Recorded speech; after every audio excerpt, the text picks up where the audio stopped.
ஓம் சாய்ராம். சாய் பாபாவின் குரல். அன்பு குழந்தையே, உன்னை சூழ்ந்துள்ள துயரங்களையும் சூழ்ச்சிகளையும் எதிர்த்து அதை தகர்க்க நீ செயல்பட்டால் அதற்கு பெயர்தான் தைரியம்.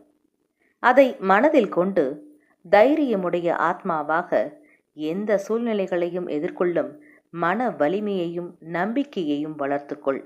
அதற்காக அந்த தைரியத்துடன் உன்னுள் இருக்கும் கோபம், விரக்தி, ஏமாற்றம் ஆகியவற்றால் உன் மனம் காட்டும் தீய எண்ணங்கள் வழியில் செல்ல நினைக்கக்கூடாது. அது உன்னை அழித்துவிடும்.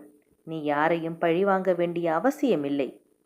அவரவர்க்கு உரிய வினைப்பயன் அவர்களை போய் சேரும்.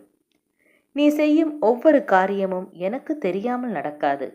எதையும் பொறுக்க முடியாமல் மனதில் தேவையற்ற கோணல் சிந்தனைகளை அசை போடுகின்றாய். முதலில் அந்த மனக்குப்பைகளை மூட்டை கட்டி தூக்கி எறிந்துவிடு. அப்பொழுதுதான் உன்னால் உன் லட்சியத்தை பற்றியும் உன் வளர்ச்சியை பற்றியும் சிந்திக்க முடியும். கவலைப்பட்டது போதும் குழந்தையே. இனி உன் வாழ்வில் அற்புதங்கள் நிகழ்வதற்கான காலகட்டத்தை நீ நெருங்கிவிட்டாய். அதுவரை சற்று பொறுமையாக இரு. எல்லாம் நல்லதாகவே நடக்கும். பல ஏமாற்றங்களால் நீ மனம் வருந்துகிறாய். வருந்தாதே. இவ்வுலகில் ஏமாறாதவர்களே கிடையாது. ஏதோ ஒரு சூழ்நிலையில் யாரோ ஒருவர் இன்னொருவரை ஏமாற்றிக் கொண்டுதான் இருக்கிறார்கள். எல்லாவற்றிற்கும் உனக்கு நிச்சயம் பதில் கிடைக்கும்.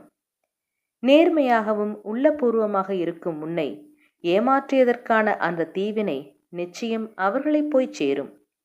உன் வாழ்க்கை ஒளிமயமாக மாறும் நாள் வெகு தொலைவில் இல்லை. இது என் பிள்ளைக்கு நான் கொடுக்கும் மனமார்ந்த ஆசீர்வாதமும் சத்தியமும் ஆகும். சாயியை பணிக. அனைவருக்கும் அமைதி நிலவட்டும். என்றும் உங்கள் நலம் விரும்பும் பராசக்தி.